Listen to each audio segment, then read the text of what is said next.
जय हिंद दोस्तों, स्वागत है एक बार फिर से आज दिन भर की तमाम बड़ी खबरों में। यदि आपने अभी तक हमारे चैनल को सब्सक्राइब नहीं किया है तो कृपया चैनल को लाल बटन दबाकर सब्सक्राइब करें और घंटी बटन भी दबा दें। ये पहली बड़ी खबर है, मुंबई में होने वाली इंडिया गठबंधन की तीसरी बैठक में शामिल होगी आम आदमी पार्टी। केजरीवाल ने कर दिया बड़ा ऐलान। दरअसल दोस्तों आपको बता दें कि महाराष्ट्र की राजधानी मुंबई में होने वाली इंडिया गठबंधन की तीसरी बैठक में आम आदमी पार्टी शामिल होगी। इस बात की पुष्टि आम आदमी पार्टी के संयोजक और दिल्ली के मुख्यमंत्री केजरीवाल ने की है। समाचार एजेंसी ANI के मुताबिक उन्होंने पत्रकारों से बात करते हुए कहा कि हाँ, हम मुंबई में जाएंगे और जो भी रणनीति बनेगी उसके बारे में अवगत करा दिया जाएगा। ये बैठक मुंबई में 31 अगस्त और 1 सितंबर को होनी है। अरविंद केजरीवाल और कांग्रेस पार्टी के बीच में कई मामलों में असहमति दिखने के बाद संशय बना हुआ था कि वो बैठक में शामिल होंगे अथवा नहीं होंगे। अब स्थिति साफ हो गई है कि केजरीवाल इस बैठक में शामिल होंगे। मुंबई में इंडिया की तीसरी बैठक में 26 से ज्यादा राजनीतिक दलों के लगभग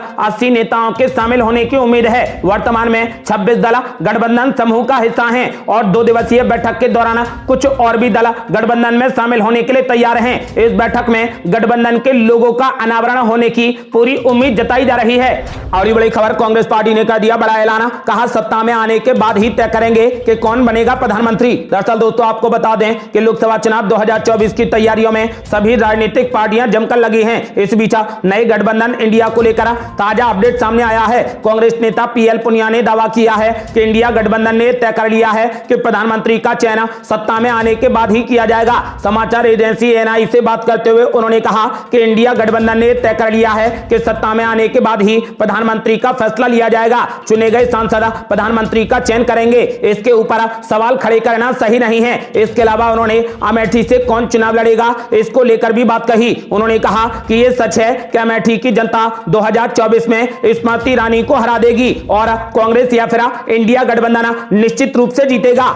और बड़ी खबर, शरद पवार ने बीजेपी पर बोला जबरदस्त हमला। बोले ईडी की जांच के डर से बीजेपी गठबंधन की सरकार में गए एनसीपी के विधायक। दरअसल दोस्तों आपको बता दें कि एनसीपी प्रमुख शरद पवार ने कहा कि हाल ही में हमारी पार्टी के कुछ लोग एजेंसियों की जांच के डर से एनडीए में शामिल हुए हैं। उनमें से कई नेता ईडी की जांच के दायरे में थे। वे जांच का सामना करना नहीं चाहते थे, इसीलिए उन्होंने गठबंधन में जाने का फैसला लिया। अपने भतीजे अजीत पवार का नाम लिए बिना सीनियर शरद पवार ने कहा कि हाल ही में हमारे कुछ लोग सरकार में शामिल हुए हैं। वे कह रहे थे कि वे विकास के लिए सरकार में शामिल हो रहे हैं, लेकिन ये सच नहीं है। उनमें से कुछ लोग ईडी की जांच के दायरे में थे और वे जांच का सामना नहीं करना चाहते थे। इसी वजह से उन्होंने एनडीए में शामिल होने का फैसला लिया है। और बड़ी खबर, CWC में जगह न मिलने पर भड़क गए कांग्रेस नेता आचार्य प्रमोद कृष्णम। बोले कुछ बड़े नेताओं को मेरी वेशभूषा और तिलक से चिढ़ है। दरअसल दोस्तों आपको बता दें कि आचार्य प्रमोद कृष्णम ने कांग्रेस कार्य समिति यानी CWC में जगह नहीं मिलने पर अपनी नाराजगी जताई है। कांग्रेस नेता आचार्य प्रमोद कृष्णम ने कहा कि पार्टी के कुछ बड़े नेताओं को उनकी वेशभूषा और तिलक से चिढ़ है। दरअसल कांग्रेस अध्यक्ष मल्लिकार्जुन खड़गे ने पदभार संभालने के करीब 10 महीने के बाद रविवार को CWC का पुनर्गठन कर दिया, जिसमें पार्टी के सीनियर नेताओं को तरजीह दी गई है। सचिन पायलट, शशि थरूर और कई अन्य नेताओं को पार्टी की इस सर्वोच्च नीति निर्धारक इकाई में पहली बार स्थान मिला है। कांग्रेस कार्य समिति के नेताओं की नई लिस्ट में कांग्रेस नेता आचार्य प्रमोद कृष्णम का नाम नहीं है। इसे लेकर एक महिला पत्रकार ने ट्वीट करके कहा कि अगर आचार्य प्रमोद कृष्णम को भी CWC में जगह मिलती तो इससे अच्छा संदेश जाता। समझ नहीं आता कि आखिर कांग्रेस पार्टी क्यों CWC में एक हिंदू संत को जगह नहीं दे रही। इस पर अपनी प्रतिक्रिया देते हुए आचार्य प्रमोद कृष्णम ने कहा कि पार्टी के कुछ बड़े नेताओं को मेरी वेशभूषा और तिलक से चिढ़ है, जिन्हें मैं इस जन्म में छोड़ नहीं सकता। और बड़ी खबर, सनी देओल के बंगले की नीलामी हुई रद्द तो भड़क गए जयराम रमेश। बोले 24 घंटे में कहां से आ गया तकनीकी कारण। दरअसल दोस्तों आपको बता दें कि फिल्म अभिनेता और बीजेपी सांसद सनी देओल के जुहू स्थित बंगले की नीलामी रोक दी गई। बैंक ऑफ बड़ौदा ने 56 करोड़ रुपए वसूलने के लिए सनी देओल के बंगले को नीलाम करने का नोटिस जारी किया था, लेकिन अब बैंक ने उस ई-ऑक्शन की नोटिस को वापस ले लिया है। बैंक ने इसके पीछे तकनीकी कारण बताया है। बैंक ऑफ बड़ौदा के इस यू टर्न पर कांग्रेस के वरिष्ठ नेता जयराम रमेश भड़क गए और तंज कसा और कहा कि 24 घंटे के अंदर यह तकनीकी कारण कहां से आ गया है। कांग्रेस महासचिव जयराम रमेश ने सोशल मीडिया पोस्ट पर कहा कि कल दोपहर में देश को पता चला कि बैंक ऑफ बड़ौदा ने भाजपा सांसद सनी देओल के जुहू में स्थित आवास को ई नीलामी के लिए रखा है, क्योंकि उन्होंने बैंक का 56 करोड़ रुपए नहीं चुकाया है। आज सुबह 24 घंटे से भी कम समय में देश को पता चला कि बैंक ऑफ बड़ौदा ने तकनीकी कारणों से नीलामी नोटिस वापस ले लिया है। उन्होंने कहा कि आश्चर्य है कि ऐसे कौन से तकनीकी कारण हैं जिसके कारण यह फैसला बदला गया है। आपको बता दें कि उन्होंने सवाल किया कि आखिर इन तकनीकी कारणों का हवाला देने के लिए किसने प्रेरित किया है। और बड़ी खबर है, इस बार संजय राउत को लोकसभा के रण में उतारने की बड़ी तैयारी, मुंबई की सीट से लड़ सकते हैं चुनाव। दरअसल दोस्तों आपको बता दें कि इस बार शिवसेना यूबीटी के नेता संजय राउत को लोकसभा चुनाव में उतारने की तैयारी हो रही है। पार्टी चाहती है कि संजय राउत लोकसभा चुनाव के मैदान में उतरें। संजय राउत मुंबई की नॉर्थ ईस्ट लोकसभा सीट से चुनाव लड़ सकते हैं। संजय राउत फिलहाल राज्यसभा सांसद हैं। संजय राउत को उद्धव ठाकरे के बेहद करीबी लोगों में गिना जाता है। 2019 में विधानसभा चुनाव के बाद जब मुख्यमंत्री पद को लेकर सेना और बीजेपी की राहें अलग हुई, उसके बाद से ही वे बीजेपी पर तीखे हमले करते रहे हैं। आपको बता दें कि जून 2022 में जब शिवसेना में बड़ी बगावत हुई और बड़ी संख्या में पार्टी के विधायक और सांसद उद्धव ठाकरे का साथ छोड़कर एकनाथ शिंदे के गुट में शामिल हो गए थे, उस समय भी संजय राउत उद्धव ठाकरे के साथ ही खड़े रहे। उन्होंने एकनाथ शिंदे और उनके साथ जाने वालों को गद्दार कहा था। आपको बता दें कि अब संजय राउत को लोकसभा के रण में उतारने की बड़ी तैयारी चल रही है। और बड़ी खबर, इस बार लोकसभा चुनाव में खास फार्मूला अपना रही बीजेपी, कमजोर सीटों पर उम्मीदवारों का ऐलान पहले ही कर देगी भाजपा। दरअसल दोस्तों आपको बता दें कि भाजपा मध्य प्रदेश छत्तीसगढ़ विधानसभा चुनाव की तर्ज पर लोकसभा चुनाव में भी कमजोर सीटों पर चुनाव कार्यक्रम घोषित होने से पहले ही अपने उम्मीदवारों की घोषणा कर देगी। इसके लिए पार्टी में अभी से ही उन 144 सीटों पर मंथन शुरू हो गया है, जहां पर बीते चुनाव में भाजपा दूसरे और तीसरे स्थान पर रही थी। पार्टी सत्ता विरोधी रुझानों को कम करने, छोटे और बड़े अंतर से हासिल हुई जीत वाली सीटों के लिए भी नई रणनीति बना रही है। पार्टी सूत्रों के मुताबिक जिन 144 सीटों पर पार्टी दूसरे और तीसरे स्थान पर रही थी, उनमें से आधी सीटों पर चुनाव घोषित होने से पहले ही उम्मीदवार घोषित करने के लिए जरूरी प्रक्रिया की शुरुआत कर दी गई है। पार्टी के रणनीतिकारों को लगता है कि ऐसा करने से एक तो विपक्ष पर दबाव बनेगा और दूसरा उम्मीदवार को चुनाव की तैयारियों के लिए अतिरिक्त समय मिलेगा। और बड़ी खबर, भाजपा ने नीतीश कुमार पर बोला जबरदस्त हमला, कहा प्रधानमंत्री बनने का सपना देख रहे नीतीश कुमार, लेकिन बिहार में नहीं संभाल पा रहे कानून व्यवस्था। दरअसल दोस्तों आपको बता दें कि भाजपा ने बिहार में अपराध की हालिया घटनाओं को लेकर मुख्यमंत्री नीतीश कुमार पर जमकर हमला बोला। पार्टी ने कहा कि वो देश का प्रधानमंत्री बनने का सपना देख रहे हैं, जबकि वो अपने ही राज्य में कानून व्यवस्था की स्थिति को संभाल नहीं पा रहे। दिवंगत अटल बिहारी वाजपेयी को श्रद्धांजलि देने के लिए हाल ही में नई दिल्ली आए नीतीश कुमार का संज्ञान लेते हुए भाजपा के वरिष्ठ नेता रविशंकर प्रसाद ने आश्चर्य जताया कि क्या ये पूर्व प्रधानमंत्री के प्रति उनके प्रेम की ईमानदार अभिव्यक्ति है या फिर वो अपने सहयोगियों को कुछ दिखाना चाहते हैं। उन्होंने कहा कि नीतीश बाबू आपको क्या हो गया है। कुछ दिन पहले बिहार में एक पुलिस अधिकारी की हत्या कर दी गई थी, इसके बाद एक पत्रकार की हत्या कर दी गई और आज एक खबर आई है कि गया में एक बालू माफिया ने पुलिस कर्मियों पर हमला कर दिया। रविशंकर प्रसाद ने कहा कि नीतीश बाबू आप बिहार को संभाल नहीं पा रहे, बिहार का ख्याल रखें और देश की चिंता छोड़ दें, क्योंकि देश प्रधानमंत्री नरेंद्र मोदी के हाथों में सुरक्षित है। और बड़ी खबर, मध्य प्रदेश में बड़ी जीत की तैयारी में भाजपा, एक सीट पर एक ऑब्जर्वर,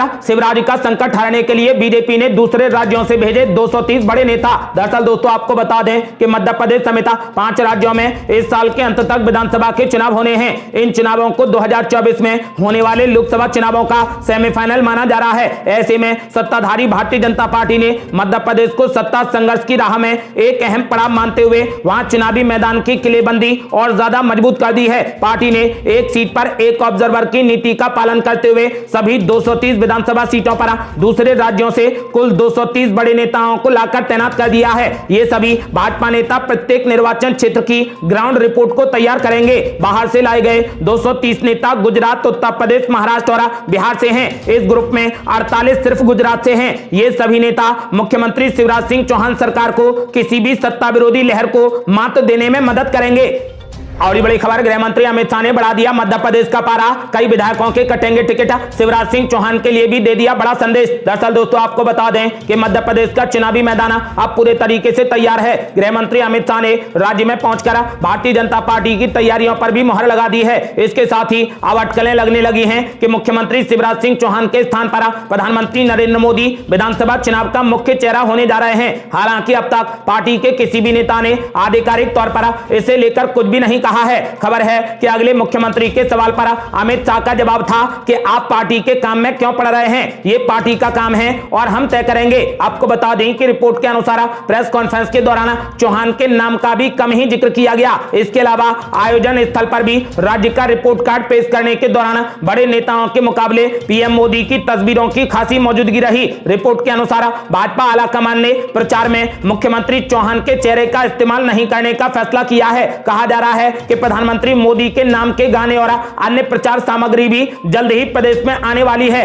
कहा जा रहा है कि प्रचार में मुख्यमंत्री चौहान का चेहरा नहीं शामिल करने की बड़ी वजह प्रदेश इकाई में गुटबाजी है। दूसरी ओर प्रधानमंत्री मोदी के नाम के जरिए पार्टी राज्य में लोकसभा चुनाव की तैयारियों में भी रफ्तार लाने की तैयारी कर रही है। अमित शाह ने भी आंकड़ों के जरिए केंद्र की तरफ से एमपी को मिले योगदान का जिक्र किया था। तीसरी वजह सत्ता विरोधी लहर है, जहां पर पार्टी कोई भी जोखिम उठाने के मूड में नहीं है। आपको बता दें कि ऐसा भी माना जा रहा है कि कई विधायकों के टिकट भी काटे जाएंगे।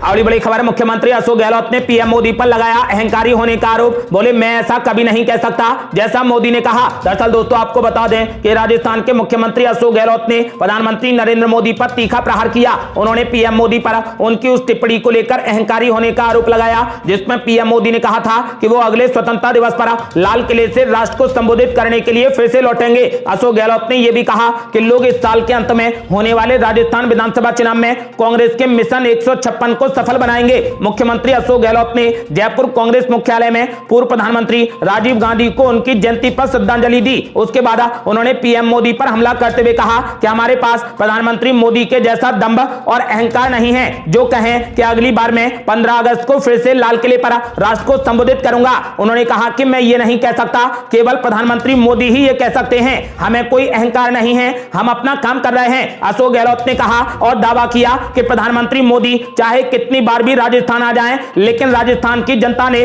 कांग्रेस को दोबारा लाने का मन बना लिया है। और बड़ी खबर, सुप्रीम कोर्ट ने पश्चिम बंगाल सरकार को दे दिया बड़ा झटका। सीबीआई और ईडी ही करेगी नगरपालिका भर्ती घोटाले की जांच। दरअसल दोस्तों आपको बता दें कि सुप्रीम कोर्ट ने पश्चिम बंगाल सरकार को बड़ा झटका दे दिया। उसने नगरपालिका भर्ती अनियमितता मामले की जांच सीबीआई और ईडी से कराने के कलकत्ता हाईकोर्ट के आदेश को चुनौती देने वाली बंगाल सरकार की याचिका को खारिज कर दिया। शिक्षक भर्ती घोटाले के बाद नगरपालिका की नियुक्ति में भी भ्रष्टाचार के आरोप लगे थे और कलकत्ता हाईकोर्ट में एक मामला दायर किया गया था। इसी मामले की सुनवाई करते हुए अप्रैल में न्यायाधीश अभिजीत गांगुली ने इसकी जांच सीबीआई को सौंप दी थी। आपको बता दें कि अब पश्चिम बंगाल सरकार को जोरदार झटका लगा है। पश्चिम बंगाल सरकार की याचिका को सुप्रीम कोर्ट ने खारिज कर दिया है और अब इस मामले की जांच सीबीआई और ईडी ही करेगी। अगली बड़ी खबर, समाजवादी पार्टी के कार्यक्रम में स्वामी प्रसाद मौर्य पर फेंके गए जूते, आरोपी को कार्यकर्ताओं ने जमकर पीटा। दरअसल दोस्तों आपको बता दें कि समाजवादी पार्टी के एमएलसी और विवादित बयानों के लिए मशहूर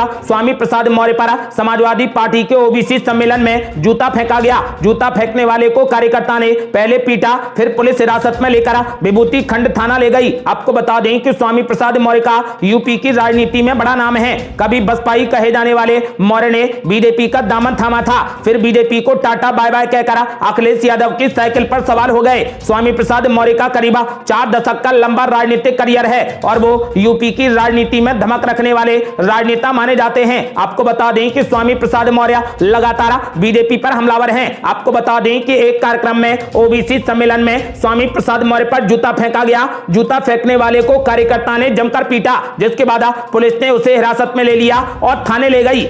और बड़ी खबर, इस बार यदि कोई गड़बड़ हुई तब भी चांद पर सेफ लैंडिंग करेगा चंद्रयान 3, इसरो ने की बड़ी तैयारी। दरअसल दोस्तों आपको बता दें कि लूना 25 के चांद पर लैंडिंग के दौरान क्रैश होने के साथ ही रूस का चांद मिशन फेल हो गया है, लेकिन भारत का चंद्रयान 3 हर पल चांद की सतह की तरफ बढ़ रहा है। भारतीय वैज्ञानिक इस बात को लेकर पूरे तरीके से आश्वस्त हैं कि चांद पर सेफ लैंडिंग तो पक्की है। पहले इसरो के प्रमुख एस सोमनाथ भी दावा कर चुके हैं कि विक्रम लैंडर चांद पर सेफ लैंडिंग करके ही रहेगा। हालांकि उन्होंने लैंडिंग के दौरान आखिरी 15 मिनट बेहद महत्वपूर्ण बताए हैं। अब एक एरोस्पेस वैज्ञानिक ने भी दावा किया है कि चंद्रयान 3 किसी भी सूरत में चांद पर सेफ लैंडिंग करेगा ही। उन्होंने कहा कि चंद्रयान 2 की असफलता के बाद बहुत सारे सुधार किए गए हैं, जिससे यदि कोई गड़बड़ भी हुई तब भी वो सेफ लैंडिंग करेगा। ये थी अब तक की बेहद बड़ी खबरें। रोजाना की ताजा खबरों को जानने और हमसे जुड़ने के लिए चैनल को लाल बटन दबाकर सब्सक्राइब करें और घंटी बटन भी दबा दें। जल्दी मिलते हैं बड़ी अपडेट के साथ, तब तक के लिए जय हिंद, जय भारत।